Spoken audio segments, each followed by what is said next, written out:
विधानसभा चुनाव में करारी हार के बीच अब सवाल यह है कि क्या आम आदमी पार्टी की मुश्किलें बढ़ने वाली हैं। दरअसल आपके पूर्व मंत्री सत्येंद्र जैन के खिलाफ मुकदमा चलाने के लिए राष्ट्रपति ने मंजूरी दे दी है। दरअसल केंद्रीय गृह मंत्रालय ने सत्येंद्र जैन के खिलाफ केस चलाने के लिए राष्ट्रपति से मंजूरी मांगी थी। अब सवाल यही है कि केस चलाने की मंजूरी मिलने के बाद क्या सत्येंद्र जैन पर कानूनी फंदा कसेगा?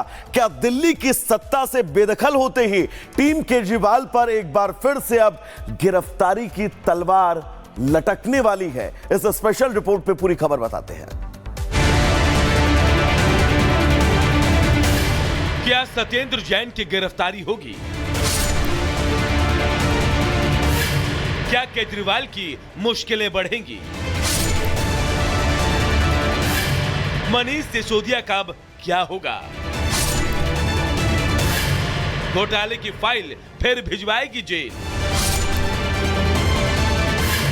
कानून वाला फंदा आप पर शिकंजा। बेल पर अरविंद केजरीवाल जेल से बाहर हैं। बेल पर मनीष सिसोदिया जेल से बाहर हैं। बेल पर सत्येंद्र जैन जेल से बाहर है। क्या एक बार फिर आपकी टॉप लीडरशिप पर गिरफ्तारी की तलवार लटक रही है? क्या घोटाले के आरोपों को लेकर ईडी और सीबीआई बड़े एक्शन की तैयारी में है?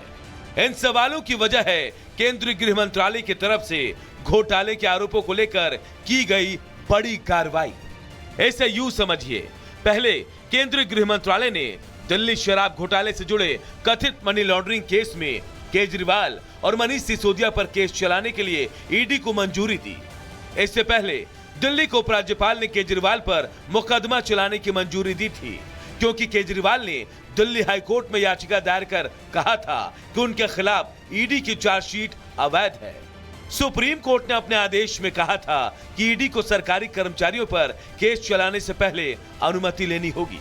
अब केंद्रीय गृह मंत्रालय ने पूर्व मंत्री सत्येंद्र जैन के खिलाफ कोर्ट में केस चलाने के लिए राष्ट्रपति से मंजूरी मांगी है, जिससे राष्ट्रपति की तरफ से हरी झंडी मिल गई है। राष्ट्रपति की मंजूरी के बाद तो यही मतलब है कि दिल्ली में हार के बाद भी टीम केजरीवाल की मुश्किलें कम नहीं होने वाली। दिल्ली का चुनाव हारते ही आम आदमी पार्टी पर आरोपों की बौछार होने लगी। पड़पड़गंज से मनीष सिसोदिया को हराने वाले रविंदर नेगी ने मनीष सिसोदिया पर दफ्तर में एसी और कुर्सी चोरी का आरोप लगा दिया।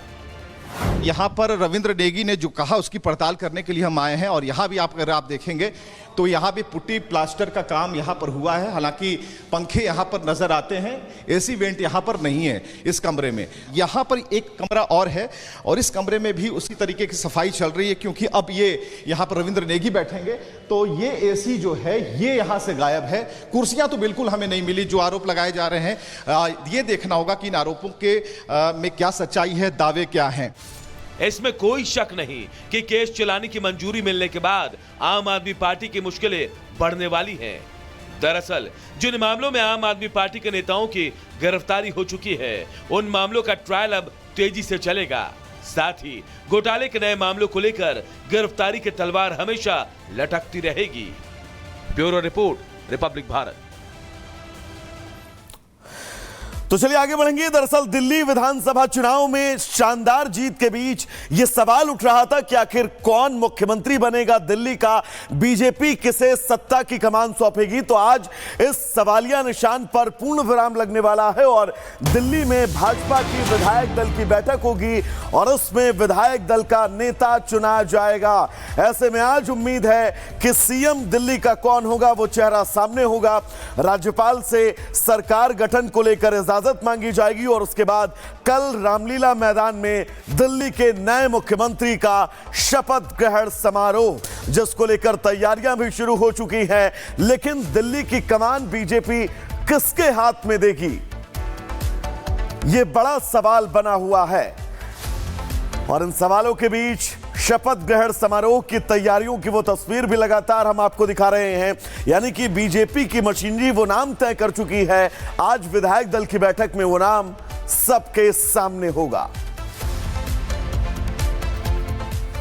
और अगली बड़ी खबर उत्तर प्रदेश के मुजफ्फरनगर से, जहां मुठभेड़ हुई है। पुलिस और शातिर चोरों के बीच मुठभेड़ हुई है और मुठभेड़ में चोर अब्दुल शाह के साथ दो उसके सहयोगी गिरफ्तार किए गए हैं। सहारनपुर के तीनों शातिर चोर बताए जा रहे हैं। इनके पास से तमंचा, कारतूस, रुपए और बाइक भी बरामद किया गया है।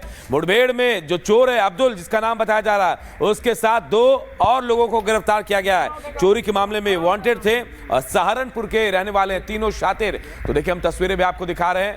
यही वो शातिर चोर हैं जिन्हें मुठभेड़ के बाद यूपी पुलिस ने गिरफ्तार किया है। मुजफ्फरनगर में, उत्तर प्रदेश के मुजफ्फरनगर में मुठभेड़ हुई है शातिर चोरों और पुलिस के बीच, जहां 3 चोरों को पुलिस से पकड़ा। इनके पास से तमंचे, रुपए, बाइक बरामद किए गए हैं। तो चलिए अब आगे बढ़ेंगे। एक बड़ी खबर आपको उत्तर प्रदेश के गाजियाबाद से बता दें, जहां पर पुलिस और बदमाशों के बीच एनकाउंटर हुआ है। लूट और स्नैचिंग करने वाले 2 शख्स मुठभेड़ के दौरान गिरफ्तार किए गए हैं। दरअसल इन आरोपियों के पास से फर्जी नंबर प्लेट वाली बाइक बरामद की गई है, तमंचे बरामद किए गए हैं और जिंदा कारतूस बरामद किया गया है। यह तस्वीर हम आपको दिखा रहे हैं। दरअसल लूट और स्नैचिंग की वारदात को अंजाम ये दोनों आरोपी देते थे, जिसके बाद पुलिस से इनकी मुठभेड़ हुई और आप देख सकते हैं आरोपियों के पैर में गोली लगी है और इनको पुलिस गिरफ्तार कर चुकी है। मुठभेड़ के दौरान गाजियाबाद पुलिस को बड़ी सफलता हाथ लगी।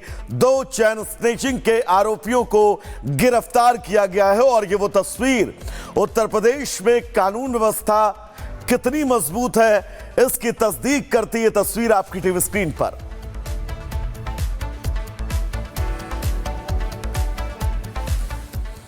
और इधर उत्तर प्रदेश की राज्यपाल आनंदीबेन पटेल आज संभल दौरे पर रहेंगे। जी हां, 5 घंटे का उनका यह कार्यक्रम है। आज के इस कार्यक्रम में क्या कुछ खास है, इस रिपोर्ट के जरिए पूरी खबर आपको बताते हैं।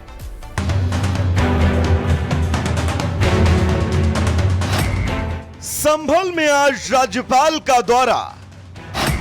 कल्की धाम के कार्यक्रम में शामिल होंगी राज्यपाल। संभल, बीते 2 महीनों से उत्तर प्रदेश का संभल खबरों का केंद्र बिंदु बना हुआ है।